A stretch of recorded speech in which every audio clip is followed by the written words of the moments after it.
Bismillahirrahmanirrahim. Assalamu alaikum. I welcome you all to the virtual classroom of computer science.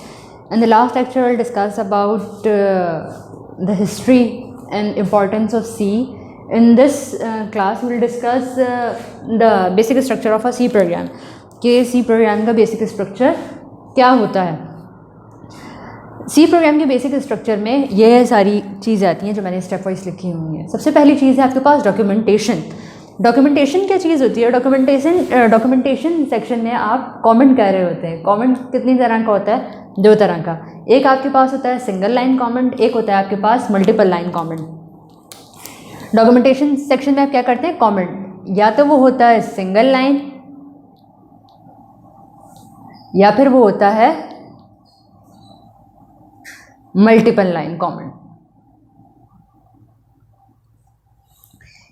Documentation section में करते हैं क्या है आप? डॉक्यूमेंटेशन सेक्शन में जो है आप अपने कोड के बारे में बेसिकली कुछ भी अगर आपने बताना हो, किसी लाइन के बारे में कोई भी डिस्क्रिप्शन देनी हो, तो आप उसके लिए इसका इस्तेमाल करते हैं. जैसे आपने अपने प्रोग्राम में स्टार्ट में ही लिख दिया, एक कमेंट कर दिया कि भाई मेरा प्रोग्राम जो है इसमें 2 नंबर्स ऐड हो रहे हैं या सब्ट्रैक्ट हो रहे हैं, ये इस चीज़ का प्रोग्राम है, ताकि कोई भी आपके प्रोग्राम को रीड करना शुरू करे तो उसको पता चल जाए पहले कि हाँ भाई ये प्रोग्राम किस चीज़ का है. डॉक्यूमेंटेशन सेक्शन में मैंने आपको बताया कमेंट कर सकते हैं आप. कमेंट 2 तरह के होते हैं, सिंगल लाइन कमेंट भी होता है और मल्टीपल लाइन कमेंट भी होता है. जो आपके पास सिंगल लाइन कमेंट होता है वो डबल बैकस्लैश से किया जाता है. सिंगल लाइन मतलब एक ही लाइन में जितना भी आपने लिखना है इससे लिख सकते हैं, लेकिन जैसे ही आप एंटर करके नेक्स्ट लाइन में आएंगे तो ये उसको रीड नहीं करेगा. एक और बात है कमेंट के बारे में, वो ये है कि आपके जो कमेंट्स हैं ना, जो आप प्रोग्राम के अंदर कर रहे होते हैं, उसको कभी भी कंपाइलर जो है वो रीड नहीं करता या ट्रांसलेट नहीं करता. वो उसको इग्नोर कर देता है. जैसे ही उसको ये वाली लाइन्स मिलती है ना, वैसे ही वो क्या कर देता है, आगे वाले सेक्शन को इग्नोर कर देता है कि भाई इसको तो उसने रीड ही नहीं करना. रीड नहीं करेगा तो इसकी वजह से कोई एरर नहीं आएगा. इसका मतलब डॉक्यूमेंटेशन सेक्शन में अगर आप कुछ भी लिखना चाहें, इवन अगर आप कुछ उर्दू में भी लिखना चाहें तो आप लिख लें, इसमें कोई बात नहीं है. तो डॉक्यूमेंटेशन सेक्शन में कमेंट्स किए जाते हैं, और कमेंट्स कितनी तरह के होते हैं? 2 तरह के. अगर आपने सिंगल लाइन कमेंट करना है तो आपने इन 2 बैकस्लैश का इस्तेमाल करना है. अगर आपने मल्टीपल लाइन कमेंट करना है तो आपने इससे स्टार्ट करना है और इस पर एंड करना है. आपने अपनी लाइन्स लिखी, कुछ भी आपने लिखा, this is a C program whatever, सही है. जितनी भी लाइन्स आपने लिखी, फर्स्ट लाइन लिखी, सेकंड लाइन लिखी, थर्ड लाइन लिखी, जहाँ पे आप एंड करें वहाँ पे आप एस्ट्रिक और ये वाला बैकस्लैश का साइन जो है वो यूज़ कर लें. ये सिंगल लाइन कमेंट के लिए है और ये मल्टीपल लाइन कमेंट के लिए. हमने पढ़ा डॉक्यूमेंटेशन सेक्शन. डॉक्यूमेंटेशन सेक्शन में क्या है? डॉक्यूमेंटेशन सेक्शन में आप कमेंट कर सकते हैं, और ये वाले कमेंट आप प्रोग्राम में किसी भी जगह कर सकते हैं. और मोस्टली जो डॉक्यूमेंटेशन सेक्शन में आप प्रोग्राम के ऊपर इसको कमेंट कर देते हैं कि भाई आपका प्रोग्राम जो है बेसिकली है किस चीज़ के बारे में. वैसे आप हर लाइन के ऊपर भी कमेंट कर सकते हैं कि भाई फ़र्ज़ करें ये मेरा प्रोग्राम है, तो इस वाले प्रोग्राम में ये वाला जो CLR SCR का जो फंक्शन है वो आपके पास क्या कर रहा है, स्क्रीन को क्लियर करने के लिए इस्तेमाल हो रहा है. तो ये आपने आगे इसके कमेंट कर दिया.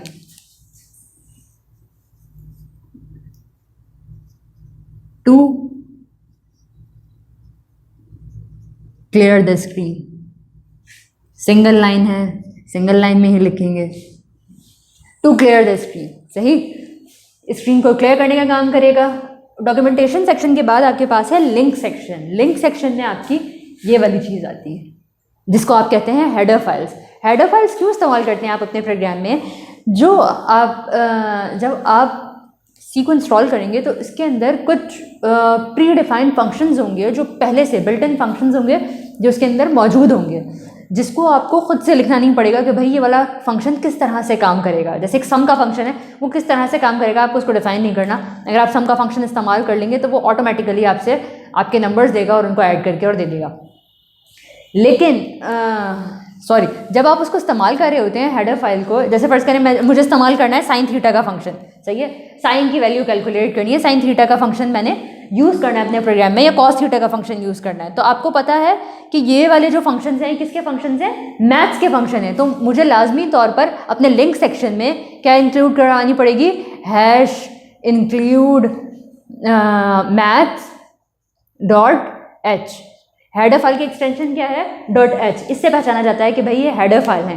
हेडर फाइल के अंदर वो फंक्शन रखे हुए होते हैं जो बिल्ट इन होते हैं। अब अगर मुझे अपने प्रोग्राम में साइन या कॉस का फंक्शन इस्तेमाल करना हो तो मुझे लाजमी तौर पर क्या इंक्लूड करना पड़ेगा, maths.h।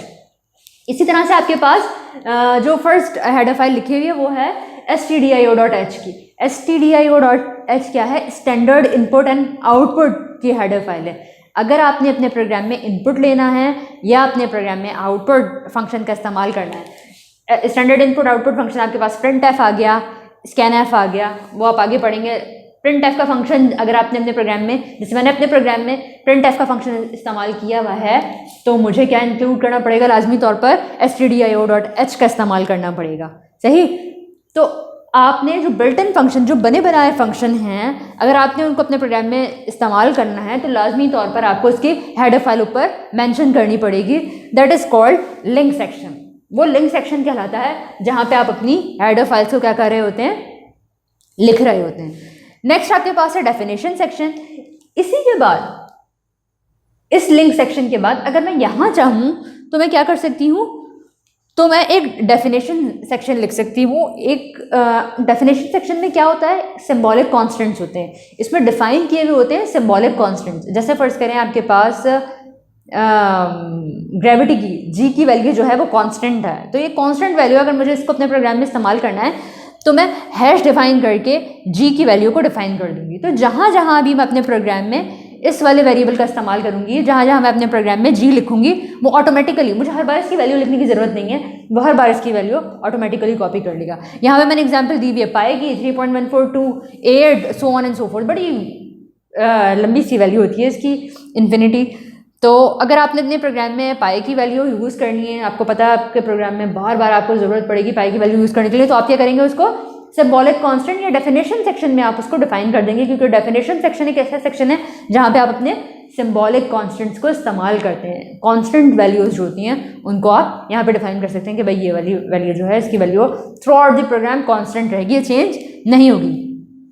ग्लोबल डिक्लेरेशन सेक्शन में आपके पास कुछ वेरिएबल होते हैं। पहले हम देखते हैं डिक्लेरेशन क्या चीज़ होती है। याद रखिएगा, आपने कोई भी चीज़ अपने प्रोग्राम में अगर यूज़ करनी है, कोई भी वेरिएबल अगर आपने अपने प्रोग्राम में यूज़ करना है, फर्स्ट करें आपने यूज़ किया अपने प्रोग्राम में ए और बी, आपने ए के अंदर वैल्यू स्टोर की 2, बी के अंदर आपने वैल्यू स्टोर की 3। आपको पता है ये जो वैल्यूज़ हैं ये एक कंप्लीट वैल्यू है, सही है, कंप्लीट वैल्यू है, इसमें कोई फ्लोटिंग पॉइंट यानी इसमें कोई डेसिमल नहीं है, मतलब इस तरह की वैल्यू नहीं है, 2.3 या 4.3 नहीं है।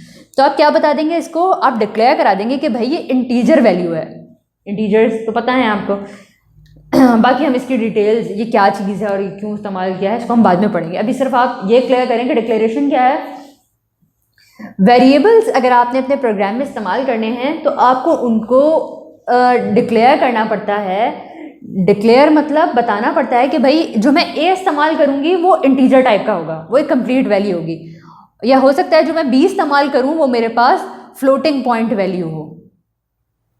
फ्लोटिंग पॉइंट वैल्यूज ऐसी वैल्यूज जिसमें डेसिमल आ रहा होता है, जैसे 3.4, 4.5 कुछ भी ले हैं, ऐसी वैल्यूज जिनमें पॉइंट आ रहा होता है वो फ्लोटिंग पॉइंट वैल्यूज कहलाती हैं। तो अगर आप अपने प्रोग्राम में इंटीजर का इस्तेमाल कर रहे हैं या फ्लोटिंग पॉइंट वैल्यूज, तो आपको बताना पड़ता है कि भाई ये जो ए है, जो वेरिएबल है जिसके अंदर मैं अपनी वैल्यू को स्टोर करवा रही हूँ, ये इंटीजर टाइप का है या फिर ये क्या है, ये फ्लोट टाइप का है, बी वेरिएबल जो है। तो जितने भी वेरिएबल्स आप अपने प्रोग्राम में इस्तेमाल करेंगे वो ए टू जी कितने भी हो सकते हैं वेरिएबल्स, सही, तो आपको उनको लाजमी तौर पर डिक्लेयर कराना पड़ता है कि भाई ये किस तरह के वेरिएबल्स हैं। ग्लोबल डिक्लेरेशन सेक्शन में आप सिर्फ वो वाले वेरिएबल्स डिक्लेयर करवाते हैं जिनका इम्पैक्ट आपके थॉरली सारे फंक्शंस पे हो। यहाँ पर उन वेरिएबल्स को डिक्लेयर किया जाता है जिनका मल्टीपल फंक्शंस में इस्तेमाल हो रहा हो। और ये वाला सेक्शन आपको तब समझ आएगा बहुत क्लियर कट जब हम आगे प्रोग्रामिंग में फंक्शंस यूज़ करेंगे, तब आपको पता चलेगा कि भाई जो हम ग्लोबल डिक्लेरेशन सेक्शन में वेरिएबल लिखने हैं उनका कहाँ कहाँ क्या क्या इम्पैक्ट है। अभी आप ये याद रखें, इसका फंक्शन जितने भी फंक्शन इस्तेमाल करेंगे आप, जितने भी फंक्शन बनाएंगे, उसका इसमें इम्पैक्ट होगा, ग्लोबली इफेक्ट होगा। ग्लोबल क्या होता है, मतलब जिसका पूरे ग्लोब पे, पूरे वर्ल्ड पे इफेक्ट हो, यानी जिसका पूरे प्रोग्राम पे इफेक्ट हो। नेक्स्ट आपके पास मेन है, ये लिखा हुआ मेन, सबसे ऊपर डॉक्यूमेंटेशन सेक्शन। अगर मैं चाहूँ तो उसमें कमेंट कर दूं कि भाई ये डॉक्यूमेंटेशन जो है, ये जो प्रोग्राम है ये प्रिंट करा रहा है एक वेलकम को, एक आपके पास वर्ड है वेलकम, जिसको ये प्रिंट करा रहा है, कुछ भी यहाँ पे लिख देंगे तो वो प्रिंट हो जाएगा। तो मैं इसको अपने डॉक्यूमेंटेशन सेक्शन में क्या कर सकती हूँ, कमेंट कर सकती हूँ। अब फिर हमने देखा था कमेंट 2 तरह के होते हैं, सिंगल लाइन करना, सिंगल लाइन कर दें, मल्टीपल लाइन मतलब कुछ लंबे डिस्क्रिप्शन देनी अपने प्रोग्राम की तो ऊपर दे दें या किसी भी जगह दे दें प्रोग्राम में, वैसे मोस्टली ऊपर ही लिखा जाता है डॉक्यूमेंटेशन सेक्शन। सही, उसके बाद आपके पास लिंक सेक्शन आया। लिंक सेक्शन के बाद आपने क्या इंक्लूड करवाया था, डेफिनेशन सेक्शन इंक्लूड कराया था, बिल्कुल डेफिनेशन सेक्शन इंक्लूड करवाया। डेफिनेशन सेक्शन में क्या था, आपके सिंबॉलिक कॉन्स्टेंट्स थे। उसके बाद अब आपके पास आया है main. Main is the entry point of your program, जिसको आपने लाजमी अपने प्रोग्राम में लिखना होता है।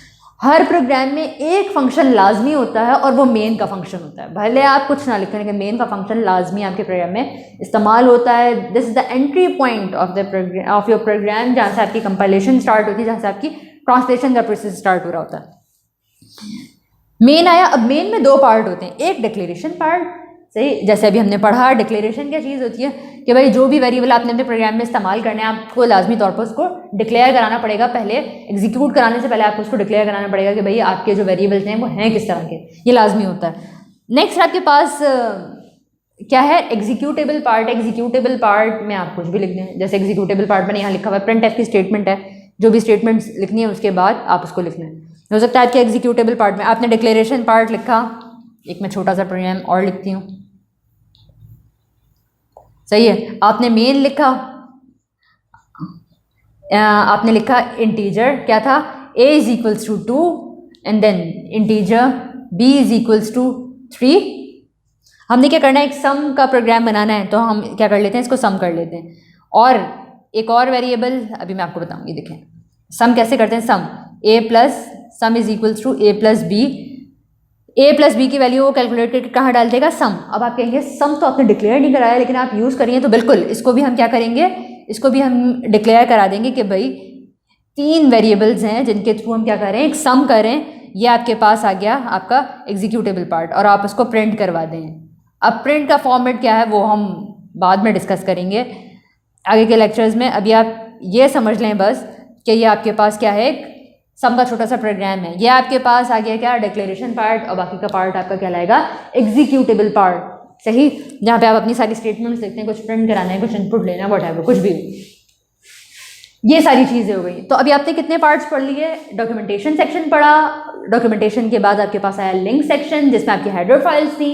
हेडर फाइल्स में आपने पढ़ा कि भाई इसमें बिल्ट इन फंक्शंस पड़े होते हैं जिनको आपको बनाने की ज़रूरत नहीं पड़ती, वो पहले से बने हुए होते हैं। लेकिन अगर आपने उस फंक्शन को इस्तेमाल करना है तो आपको लाजमी तौर पर उसकी हेडर फाइल इंक्लूड करानी पड़ेगी। लिंक सेक्शन में हेडर फाइल आई। हेडर फाइल के बाद आप एक और सिंबॉलिक कांस्टेंट हैश की से स्टार्ट होता है, उसको क्या कर लेते हैं आप, इस्तेमाल करते हैं सिंबॉलिक कांस्टेंट्स को डिफाइन करने के लिए। जैसे पाई की वैल्यू कांस्टेंट और आपने बहुत जगह इस्तेमाल करनी, तो आप उसको ऊपर लिख दीजिए। उसके बाद आपका मेन आया। मेन के 2 पार्ट से, एग्जीक्यूटेबल पार्ट था आपके पास, सॉरी डिक्लेरेशन पार्ट था आपके पास और एग्जीक्यूटेबल पार्ट था। उसके बाद ये ब्रैकेट ओपन हुई और ये ब्रैकेट क्लोज हो गई, ये देखें ये ब्रैकेट ओपन हुई और ये ब्रैकेट क्लोज हो गए। उसके बाद मेन का पूरा पार्ट खत्म करने के बाद आपके पास आता है सब प्रोग्राम सेक्शन।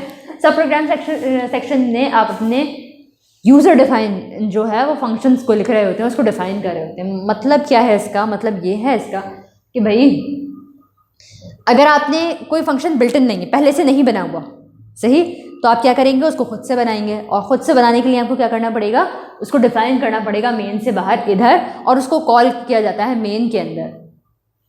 उसकी डेफिनेशन जितने भी फंक्शंस आप बनाएंगे वो आप यहाँ पे उसको डिफाइन करेंगे। सही, अगर वो बिल्ट इन नहीं है, अगर आपने यूज़र डिफाइन फंक्शंस लिखने हैं तो वो इस सब प्रोग्राम सेक्शन में लिखे जाते हैं। इस वीडियो को, इस लेक्चर को हम यहीं पे एंड करते हैं। नेक्स्ट वीडियो में हम देखेंगे कि भाई आपका जो प्रोग्राम है वो प्रोग्राम है या सॉफ्टवेयर है, दोनों में डिफरेंस क्या है, सॉफ्टवेयर क्या होता है और प्रोग्राम क्या होता है, और किस तरह से आप उसको एग्जीक्यूट करवा रहे होते हैं। टिल देन टेक केयर, अल्लाह हाफ़िज़।